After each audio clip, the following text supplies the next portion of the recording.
मुठभेड़ में एक और जवान के शहीद होने की खबर। आतंकियों से मुठभेड़ में 4 जवान शहीद हो गए हैं। मुठभेड़ स्थल पर डीजीपी और आईजीपी भी पहुंचे हुए हैं। कठुआ में सुरक्षा बलों का सर्च अभियान अभी भी जारी है। तस्वीरें आपको दिखा रहे हैं, ये पहले की तस्वीर है, अब से कुछ वक्त पहले की तस्वीर है जब डीजीपी और आईजीपी यहां पर पहुंचे हुए हैं और 4 जवान इस एनकाउंटर में शहीद हुए हैं। कठुआ मुठभेड़ में एक और जवान ने अपना दम तोड़ा है, शहीद हो गए हैं। आतंकवादियों से मुठभेड़ में 4 जवानों के शहीद होने की खबर मिल रही है। मुठभेड़ स्थल पर आला अधिकारी पहुंचे हुए हैं, डीजीपी आईजीपी पहुंचे हैं।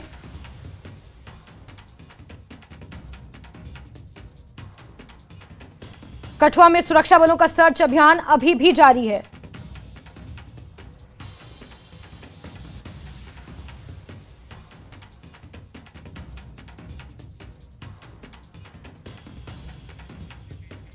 बड़ी खबर बता रहे हैं कठुआ एनकाउंटर पर। यह बहुत बड़ा अपडेट इस वक्त आपको दे रहे हैं, जहां एक और जवान के शहीद होने की खबर मिल रही है और कुल आंकड़ा 4 जवानों का हो चुका है। बड़ी खबर आपको बता रहे हैं।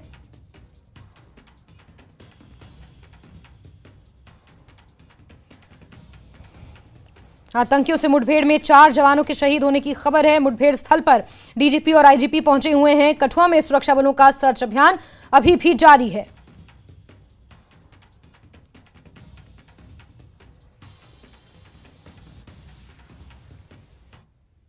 जहां सिक्योरिटी फोर्सेस और आतंकवादियों के बीच में भीषण जो है कल गोलियां चली और ये आप देख सकते हैं कि यहां पे अब सीनियर पुलिस ऑफिशियल्स जो हैं, जिसमें आईजीपी जम्मू भीमसेन तूती और साथ में जम्मू कठुआ रेंज के डीआईजी शिव कुमार शर्मा के समेत जो एसएसपी कठुआ हैं वो सब यहां पे पहुंचे हैं, क्योंकि यहां पे कोशिश इस बात की है कि जो जवान शहीद हुए हैं उनकी बॉडीज को रिट्रीव करना है। कल इसलिए वो रिट्रीव नहीं हो पाई क्योंकि आतंकवादी जो है लगातार गोलियां चला रहे थे और ऐसे में कई धमाकों की आवाजें भी इसी इलाके में कल गूंज रही थी। अब जो हमें बताया गया है, देखिए आप सामने की सिक्योरिटी फोर्सेस जो नीचे से आ रही हैं, ये वही जवान हैं जो रात से ही कल से ही जो है आतंकवादियों से लोहा लेने में लगे हुए हैं। लगातार इसी पाथ से जो है, इसी जगह से ही आतंकवादी नीचे भागे और अब वो दूसरे इलाके में यानी कि जंगल के पिछले साइड पे जो है वो भागे हैं और उसके पीछे हमारी सिक्योरिटी फोर्सेस भी लगी हुई हैं। एसओजी के 3 जवान कल जो हैं वो शहीद हो गए थे। आज ये सूचना मिली है कि जो जवानों के शहीद होने की संख्या है वो 4 हो चुकी है और ऐसे में 3 आतंकवादी अब तक ढेर हुए हैं और जबकि 7 जो जवान हैं वो जख्मी बताए गए हैं और ऐसे में अभी भी ऑपरेशन जो है, जो ये मुठभेड़ है वो यहाँ पे चल रही है। लगातार जो है बीच में धमाकों की आवाजें भी आ रही हैं। लगातार जो है सिक्योरिटी फोर्सेस इलाके को सैनिटाइज कर रही हैं क्योंकि सीनियर पुलिस ऑफिशियल्स इस मौके पे मौजूद हैं और बॉडी को रिट्रीव जल्द से जल्द कैसे किया जाए उसके लिए दिशा निर्देश जो हैं वो मौके पे ही इन सिक्योरिटी फोर्सेस को दिए गए हैं। और आप देख सकते हैं कि जो ये कितना जो टेरेन है या टोपोग्राफी है किस तरह की है। यहाँ पे एकदम पहाड़ियां हैं, फिर नीचे रास्ते हैं, यानी कि आतंकवादियों को भी इन रास्तों से इस ऐसी टोपोग्राफी से मदद मिलती है। लेकिन सिक्योरिटी फोर्सेस के जवान जो हमारे एसओजी के जवान हैं, स्पेशल फोर्सेस के जवान हैं, लगातार इस जंगल को खंगाल रहे हैं क्योंकि अंदेशा ये है कि 5 आतंकवादियों की जो है संख्या थी और उसमें से 3 जो है वो ढेर किए जा चुके हैं और 2 जो हैं आतंकवादी वो जो है इस जंगल में छिप गए हैं कहीं जाके और वही जंगल में इस वक्त लगातार सिक्योरिटी फोर्सेस लगी हुई हैं। आहिस्ता आहिस्ता इस ऑपरेशन को आगे ले जाया जाएगा ताकि ज़्यादा नुकसान ना उठाना पड़े। और आप देख सकते हैं कि जहां पे मैं अभी मौजूद हूं, यहां पे लगातार जो है कल से ही मुठभेड़ जारी है। सिक्योरिटी फोर्सेस और अब सीनियर ऑफिशियल्स यहां पे पहुंचे हैं क्योंकि ये ऑपरेशन बहुत बड़ा हो चुका है। इसमें कीमती जो हमारी जानें गई हैं, शहादतें हुई हैं और ऐसे में इस वक्त कोशिश यही है कि एक तरफ ना तो आतंकवादियों को यहाँ से बच निकलने का मौका मिले, वहीं जो बॉडीज हैं जो जवानों की और उन आतंकवादियों की, उनको भी यहाँ से रिट्रीव कर लिया जाए। कैमरामैन चांद के साथ राजन वैद, जठाना की है। थाना से आप ये रिपोर्ट देख रहे थे और अब से कुछ देर पहले की तस्वीरें ये सामने आई हैं जब डीजीपी और आईजी यहां पर पहुंचे हुए थे। सेना के जवानों ने पूरे इलाके को अपने मुहासरे में लिया हुआ है। सर्च अभियान अभी भी जारी है। आपको बता दें कि कठुआ के सन्याल से ये ऑपरेशन शुरू हुआ था जो कहीं ना कहीं एक जटिल मुठभेड़ में तब्दील हो गया 3 आतंकवादियों के इसमें ढेर होने की खबर मिल रही है। आतंकवादियों का आंकड़ा ज्यादा भी हो सकता है, इस तरह के भी इनपुट्स निकलकर सामने आ रहे हैं। लेकिन इस कठुआ मुठभेड़ में एक और जवान की शहादत हुई है और 4 जवान इस मुठभेड़ में शहीद हुए हैं। लेकिन ऑपरेशन अभी भी लगातार जारी है। आतंकवादियों की धड़ पकड़ के लिए ये ऑपरेशन अभी भी जारी है। तस्वीरें आपको दिख रहे हैं, जवानों की भी तस्वीरें दिखा रहे हैं जिनकी शहादत हुई है। सर्च ऑपरेशन अभी भी जारी है। डीजीपी आईजीपी मौके पर पहुंचे हुए हैं और आतंकवादियों से मुठभेड़ की खबर मिल रही है। हालांकि गोलियों का तबादला अभी तक किसी तरह से सुनाई नहीं दिया गया है, लेकिन सर्च ऑपरेशन बड़े पैमाने पर जारी है। जिस तरह से मेरे सहयोगी राजन ने भी बताया कि ऑपरेशन अब बहुत बड़ा हो चुका है। कठुआ के कई इलाके हैं, मुख्तलिफ इलाकों में जगह जगह तैनाती कर दी गई है। अतिरिक्त जवानों की चप्पे चप्पे पर सुरक्षा बल तैनात हैं और बड़े पैमाने पर इस अभियान को अब चलाया जा रहा है आतंकवादियों की धरपकड़ के लिए। तो वहीं जम्मू कश्मीर के उपराज्यपाल मनोज सिन्हा ने भी जवानों की शहादत पर श्रद्धांजलि दी है। उपराज्यपाल ने वीर जवानों को नमन किया है जिन्होंने मातृभूमि की रक्षा करते हुए अपने प्राणों का त्याग दिया। उपराज्यपाल ने शहीद पुलिसकर्मियों के परिवारों के प्रति गहरी संवेदना व्यक्त करते हुए उनकी सर्वोच्च बलिदान को सलाम किया है। तो 4 जवान इसमें शहीद हुए हैं, 4 लोगों की शहादत हुई है और अब आतंकवादियों की धरपकड़ के लिए बड़े पैमाने पर यह सर्च अभियान जारी है। 23 मार्च का वो दिन जब सान्याल गांव में, जो एलओसी से सटा हुआ गांव है, वहां पर आतंकवादियों की आमद का इनपुट मिला था। कुछ लोकल लोगों ने सेना को इसकी जानकारी दी थी, जिसके बाद पूरे इलाके को मुहासरे में लेकर यह ऑपरेशन शुरू किया गया था, जो धीरे धीरे फैलता चला गया। कठुआ के सुफैन मुठभेड़ में जो 4 जवान शहीद हुए हैं वो सभी जम्मू कश्मीर पुलिस के जवान थे। शहीद जसवंत सिंह लौंडी हीरानगर के रहने वाले थे। शहीद बलविंद्र कठुआ के ही चिब गांव के रहने वाले थे। शहीद तारिक अहमद रियासी के रहने वाले थे। शहादत की खबर से शहीद बलविंद्र सिंह के गांव चिब में मातम का माहौल है, मातम पसर चुका है। शहीद की मां का रो रो कर बुरा हाल है। गांव के लोगों में आतंकियों और पाकिस्तान के खिलाफ गुस्सा दिखाई दे रहा है। लोगों का कहना है कि इलाके में सुरक्षा और मजबूत की जानी चाहिए, पाकिस्तान पर फाइनल प्रहार करना चाहिए। तो तस्वीरें आपको दिखा रहे हैं, ये जम्मू कश्मीर पुलिस के जवान थे जिनकी शहादत हुई है। और साल 2025 की शुरुआत में तब से लेकर अब तक कहां किस तरह से आतंकवादियों ने अपनी आमद दर्ज कराई है, वो भी आपको बता रहे हैं। हाल ही की घटनाएं, 23 मार्च को परिवार को सेना ने चुंगल से छुड़ाया था, जिसके बाद आतंकवादियों की आमद का पता चला और मुठभेड़ शुरू हुई कठुआ में। 4 से 5 आतंकवादियों के छिपे होने की खबर मिल रही थी। 3 आतंकवादी अब तक ढेर किए जा चुके हैं। इनपुट्स ये भी हैं कि आतंकवादियों ने हो सकता है अपना ठिकाना बदला हो। यही कारण है कि इस ऑपरेशन को अब और बड़ा कर दिया गया है, पूरे इलाके को बड़ा कर दिया गया। ये तस्वीरें बेहद संवेदनशील तस्वीरें आप देख रहे हैं, जहां शहीद जवान के परिवार, शहीद जवान बलविंदर के घर की ये तस्वीरें हैं। उनकी मां का रो रो कर बुरा हाल है। ये बुजुर्ग महिला जिसने अपने सुपूत को खो दिया। हालांकि सर्वोच्च बलिदान उन्होंने देश के लिए दिया है, लेकिन ये सर्वोच्च बलिदान परिवार के लिए सर्वोच्च बलिदान नहीं होता, क्योंकि वो अपने लाडले को जिस तरह से उन्होंने खोया है, उनका रो रो कर बुरा हाल है। आप ये तस्वीरें देख रहे हैं। थाना सफैन इलाके में इनकाउंटर हुआ। इनकाउंटर में दुश्मनों से लोहा लेते हुए हमारे 3 जवान शहीद हो गए, जिनमें से चक्काना इलाके के बलविंदर सिंह चुप जो है उन्होंने शहादत पाई है। जिनकी शहादत की खबर सुनने के बाद पूरा गांव इस समय आप देख रहे हैं गम की घड़ी में है, दुख की घड़ी में है। परिवार इस समय गम के माहौल में है। माँ के आंसू जो वो रुक नहीं रहे हैं, यही पुकार कर रहे हैं कि बेटा एक बार लौट आओ, एक बार लौट आओ। हमारे साथ गांव के कुछ लोग जुड़ रहे हैं, इनसे जानते हैं। जी सर, क्या नाम है? और मैं सरपंच दीवान सिंह, पंचायत चक्करिया, मेरा ही विलेज है चक्काना। दुख तो आपको पता है, हमारा जो गांव पड़ता है चक्काना, जो चक्करिया पंचायत रेवन्यू विलेज, ये बॉर्डर क्षेत्र में आता है, अभी बॉर्डर में आता है। कि आज हमारे जितने भी हैं गाँव के लोग बुजुर्ग हैं, जो दुख की घड़ी तो है। हमारे 3 भाई शहीद हुए हैं। एक तो हमारे जो भाई हैं बलविंदर सिंह चेब, जो हमारे बड़े भाई हैं, क्योंकि इनका लोगों के साथ ऐसे भी तालमेल रहता था। बेशक पुलिस में नौकरी करते थे, आना जाना था, मगर लोगों के साथ ज़्यादा इनका तालमेल रहता था। आज उन्होंने अपने कल जो आप पता है आपको मिलिटेंटों के साथ उनका कल जो इनकाउंटर चल रहा था वहाँ पे शहीद हुआ। उन शहीदों का बात है कि हम क्या कहें क्या नहीं कहें, हम कह नहीं सकते क्योंकि हमारे पास वो शब्द नहीं है। मैं ये कहना चाहता हूँ, आप सबको पता है सनियाल में जो आपको पता है सनियाल में जब सर्च चल रहा था, मिलिटेंट आए थे, देखे थे, तब से वो कार्रवाई चल रही थी। पुलिस अपना कार्रवाई कर रही थी और डीएसपी साहब के साथ साथ जितनी भी पुलिसें जी टीम है, एसओजी है, सब मिलकर काम कर रहे थे। देखा जाए तो पुलिस वालों के जो अफसर के साथ जो लड़के चलते हैं, जैसे बलिंदर सिंह चेब से जहाँ और बहुत सारे लड़के थे चल रहे थे, इनको भी पता था मिलिटेंट आए थे। कल को इनको पता था अपना जुठाना में इनकाउंटर हो रहा था जहाँ पे मिलिटेंट आए थे, देखा था। ये भी कर सकते थे क्योंकि इनको क्या है कि अपनी जान बचानी है, कि इन्होंने सोचना कि डीएसपी साहब हमारे घर में कोई काम है, हम नहीं आ सकते। मतलब देशभक्ति का जज्बा जो शुरू से था नहीं। इनका देश का जज्बा की बात मैं बताना चाहता हूँ कि इनकी पीढ़ीदार इनका जज्बा है। क्या कहना चाहते हैं सरकार को, आप भी बॉर्डर इलाके से वाबस्ता हैं? बड़ा ही निंदनीय कार्य किया है पाकिस्तान प्रायोजित जो मिलिटेंटों हैं।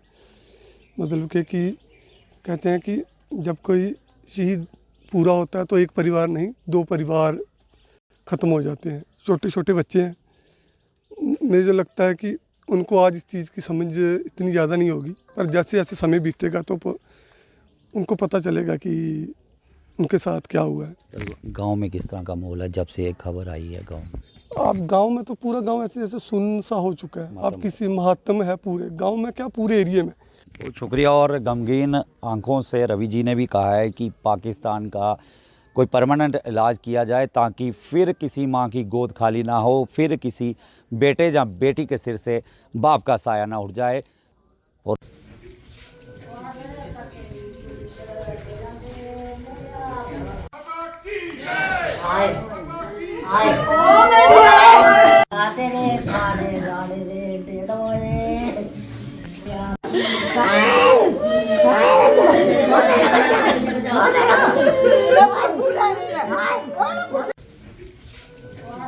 हुए हैं ब्रिगेडियर धीमान सर, राजन वैद सर इस वक्त हमारे साथ जुड़े हुए हैं मेरे सहयोगी ग्राउंड से। और सबसे पहले राजन से अपडेट ले लेते हैं। धीमान सर, पहले ग्राउंड पर क्या हो रहा है एक बार दर्शकों को बता दें, फिर मैं आपसे सवाल लेती हूँ। जी राजन, बताएं जरा, 4 जवानों की शहादत हुई है, 3 आतंकवादियों को धराशायी किया जा चुका है।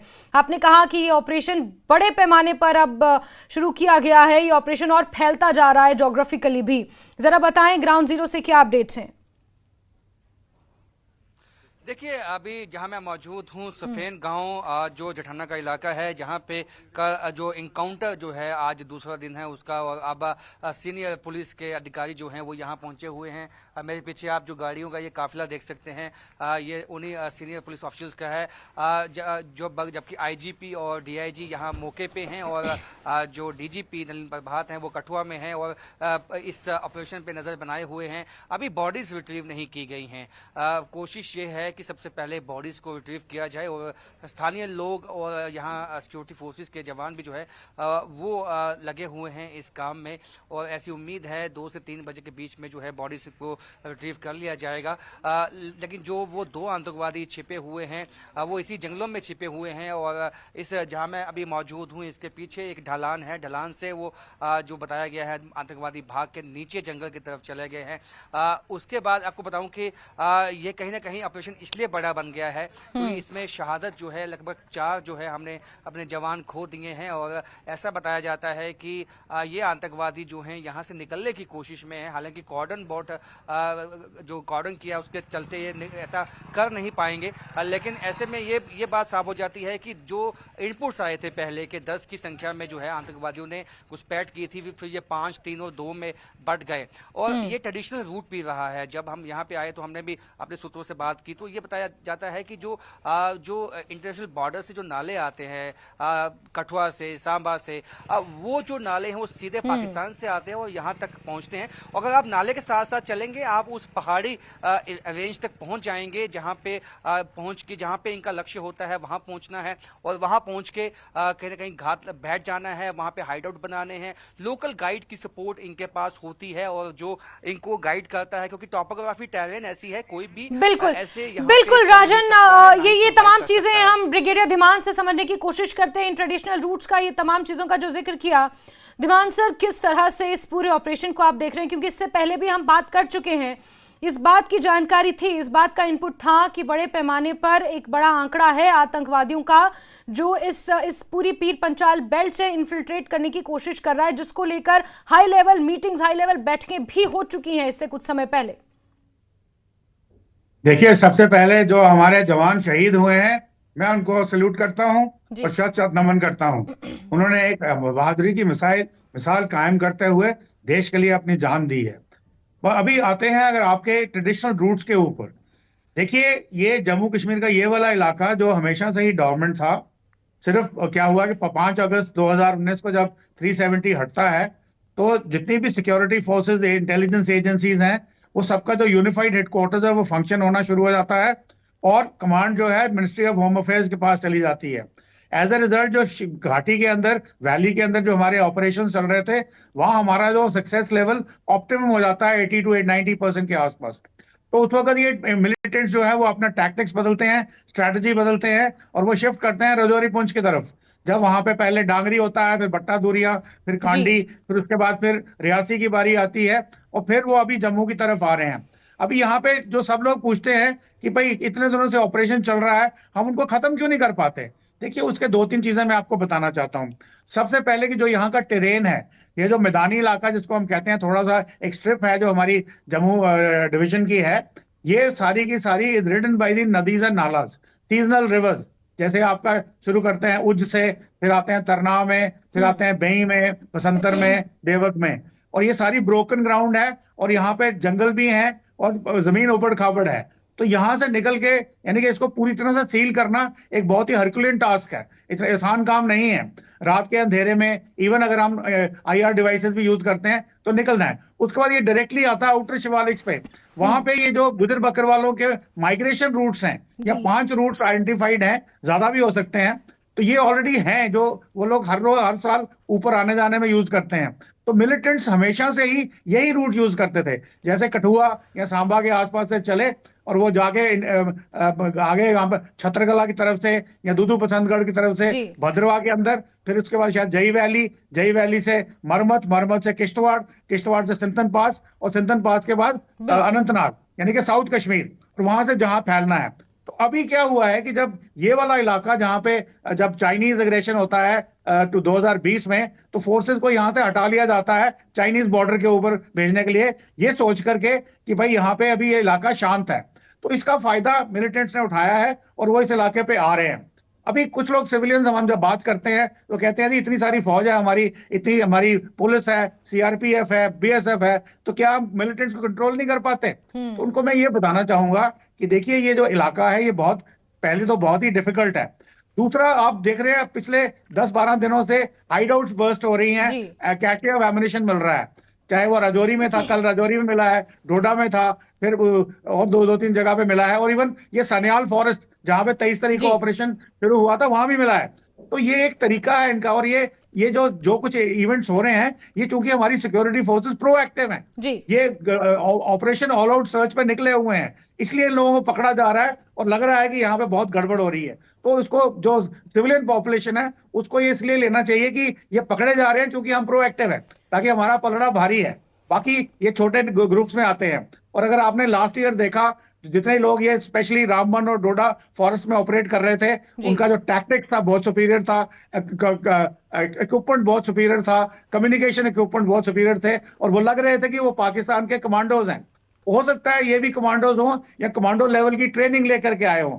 तो इसलिए ये अभी नॉर्मल कोई वो मुजाहिदीन नहीं है जो जिसने उठ के जस्ट इस्लाम के लिए गन उठा ली और वो हिंदुस्तान में आ गया। ये एक वेल ट्रेन्ड फोर्स है जो एक बहुत ही टैक्टिक्स के साथ, एक स्ट्रैटेजी के साथ, एक प्रॉपर टैक्टिक्स लेकर के आई हुई है, सिखलाई लेकर के आई हुई है, इसलिए इनको पकड़ा जा रहा है। और सबसे बड़ी बात यह है कि हमारे जो DGP श्री नरेंद्र प्रभात है, ये आपको पता होना चाहिए कि आज से कुछ साल पहले ये लोग आंध्र प्रदेश के ऑर्डर में थे और वहां पे कोबरा फोर्स बनाई गई थी नक्सलियों को एलिमिनेट करने के लिए, ये उसके इंचार्ज थे। इनको एक्सपीरियंस है, आज आंध्र प्रदेश में कोई नक्सलवादी नहीं है, बिल्कुल एलिमिनेट हो चुके हैं। और आज जब ये ग्राउंड पे आते हैं, लेकिन धीमान सर, एक बड़ा महत्वपूर्ण सवाल जी धीमान सर, एक बड़ा महत्वपूर्ण सवाल यहाँ पर ये है, जो ये पूरा इलाका है, जो ये बेल्ट है, कुछ समय तक यहाँ पर आतंकवादी गतिविधियां इस तरह से नहीं थी, चाहे हाइडआउट्स का आपने जिक्र किया हो, चाहे आतंकवादियों की आमद की बात की गई हो। यही कारण था कि इस पूरी बेल्ट को काफी हद तक आतंकवाद रहित घोषित कर दिया गया था। यहाँ से आतंकवाद खत्म हो चुका है, यहाँ पे आतंकवाद बहुत अपने अंतिम चरण पर है, ये मानते हुए यहाँ से अतिरिक्त फोर्सेस जो थी, जो आरपीओस थे, उन्हें यहाँ से हटा दिया गया था। उसके बाद जब हाटा दुरियान का वो किस्सा हुआ, जब डेरा की गली में वो पूरा वाकया हुआ, जब वायुसेना के काफिले पर हमला किया गया घात लगाकर, उसके बाद जिस तरह से ये घटनाएं सामने आई बीते 2 सालों में, क्या ये माना जाए कि ये बेल्ट एक बार फिर से टारगेट पर आ गई है? देखिए, टारगेट पर डेफिनेटली आई है, इसमें कोई शक नहीं है, क्योंकि श्रीनगर में या राजौरी, पुंछ, डोडा में उनका ऑपरेशन बिल्कुल इम्पॉसिबल के आसपास पहुंच गया है, क्योंकि वहां पे हमारी security agencies, intelligence agencies, even civil administration totally proactive है, चाहे वो आतंकवादियों के ऊपर हमला कर रही है, या उनको पकड़ रही है, या उनकी प्रॉपर्टीज को सीज कर रही है, या उनको कोर्ट्स में ले जा रही है। तो अब जगह बचती थी सिर्फ जम्मू, और जम्मू में अनफॉर्चुनेटली क्या हुआ था कि जब गलवान बॉर्डर पे क्लैशेस हुई थी चाइना के साथ, तो यहाँ की चौकियां हटा ली गई थी और उनको भेज दिया गया था चाइना बॉर्डर के ऊपर। अब उसका फायदा उठा के वो यहाँ कर रहे हैं, परंतु जैसे मैंने पहले भी बोला कि अगर वो यहाँ पे ऑपरेट कर रहे हैं, यहाँ पकड़े जा रहे हैं, या अगर एनकाउंटर्स हो रहे हैं, तो ये प्रोएक्टिव होने की वजह से हो रहे हैं, ना कि रिएक्टिव होने की वजह से हो रहे हैं। अगर आपने पिछले 10 दिन का अगर आप हाल देखें, तो यहाँ पे हाई लेवल मीटिंग्स हुई हैं, होम सेक्रेटरी 2 घंटे की मीटिंग करके गए हैं, आर्मी की जितने भी इवेंट्स है वो कैंसिल किए गए हैं। अगर आप एडीजी पीआई जो आर्मी हेडक्वार्टर से अपनी पोस्ट देते हैं, उन्होंने बताया है कि कठुआ डिस्ट्रिक्ट के अंदर, जम्मू कठुआ के बीच में फौज जो है वो अपनी टोटल एरिया डोमिनेशन के लिए आर्मर की ड्रिल कर रही है, इन्फेंट्री की ड्रिल्स कर रही हैं। तो इसका मतलब यहाँ पे कोई बहुत बड़ी घटना के जो इंटेलिजेंस ऑलरेडी थी, जो हमने देखा 23 मार्च को शुरू हुई सान्याल फॉरेस्ट के साथ। अब हो सकता है सान्याल फॉरेस्ट के अंदर जो लोग टेररिस्ट आए थे भारी मात्रा में, आधे शायद वापस चले गए हों कैशे छोड़ के, या दूसरे आगे कोशिश कर रहे हो। जो अभी पकड़ में आया हमारे पास अपना ये सालियां जखोल एरिया में, जो जहां पे अभी ऑपरेशन चल रहा है, और उसके बाद आगे आरआर की डिप्लॉयमेंट प्रॉपर है भद्रवा ऑनवर्ड्स। तो मैं आपको यकीन दिला सकता हूं कि ये सिर्फ यही वाला लोकलाइज एरिया है। अगर आप इनको यहाँ पे रोक लेंगे, आगे तो इनका बचने का कोई चांस ही नहीं है। 100% एलिमिनेशन हो जाएगी even before the reach Kishtwar. ठीक है, ठीक है। ब्रिगेडियर धीमान, राजन हमारे सहयोगी ग्राउंड पर है। राजन, अगर आप मुझे सुन पा रहे हैं तो जरा ये बताएं, क्योंकि जो नंबर ऑफ टेररिस्ट बताया जा रहा था, 4 से 5 का जिक्र किया जा रहा था, 3 आतंकवादियों को ढेर किया जा चुका है, क्या ये नंबर ज्यादा भी हो सकता है? क्योंकि ऑपरेशन को अब बड़ा कर दिया गया है, आतंकवादियों ने अपनी लोकेशन संभवतः बदली होगी, इस तरह की बातें निकल कर आ रही हैं, अलग अलग ग्रुप्स में वो बटे होंगे इस पूरे इलाके में, इस पूरे टोपोग्राफी में। क्या ग्राउंड जीरो से ये अपडेट्स मिल रहे हैं? देखिए, बिल्कुल आपने सही कहा, क्योंकि जिस तरह के इनपुट सान्याल गांव से आए थे, तब यही इनपुट आए थे कि 10 की संख्या इनकी है, जो आतंकवादियों ने हाल फिलहाल में ही जो घुसपैठ की है। हालांकि ऐसा भी सामने आया है कि कोई फेंस कहीं से कटी नहीं है। तो ऐसे में ये एक जांच का विषय होगा कि क्या कोई टनल के माध्यम से आए हैं, किस माध्यम से ये आए हैं, इस तरह घुसपैठ किस तरह से हुई है, और उसके बाद ये 5, 3 और 2 के जो है उसमें बट गए हैं। और जो ये 5 का ग्रुप है, ये ऐसा कयास लगाया गया है कि ये 5 लोग हैं जिनको सान्याल गाँव में देखा था, और वही गुट है यहाँ गया। उसके बाद सिक्योरिटी फोर्सेस ने यहाँ पे संयुक्त अभियान एक चलाया है, और ऐसे में 3 तो ढेर किए गए हैं, और 2 क्योंकि बीच बीच में धमाकों की आवाजें अभी भी आ रही हैं। इसका मतलब ये है कि 2 मतलब ये है कि एक तो या तो इलाके को सैनिटाइज किया जा रहा है क्योंकि बॉडीज को रिट्रीव करना है, दूसरा ये है कि आतंकवादियों का जहां लगता है क्योंकि कोई ऐसी चट्टान है, ऐसी केव है जहां पे आतंकवादी छुपे हो सकते हैं, वहां पे आरएल फेंका जाता है और उसको इलाके को सैनिटाइज किया जाता है। तो ऐसे में अंदेशा यही है कि 2 आतंकवादी अभी भी इस इलाके में मौजूद हैं, जिनके लिए तलाशी अभियान चलाया हुआ है। ठीक है राजन, आप नजर बना के रखें और थोड़ा सेफ भी रहें। फिलहाल के लिए आपका बहुत शुक्रिया ब्रिगेडियर धीमान सर, आप हमारे साथ जुड़े और कई महत्वपूर्ण बातों पर आपने प्रकाश डाला सर, उसके लिए आपका बहुत बहुत शुक्रिया। तो आपको बता दें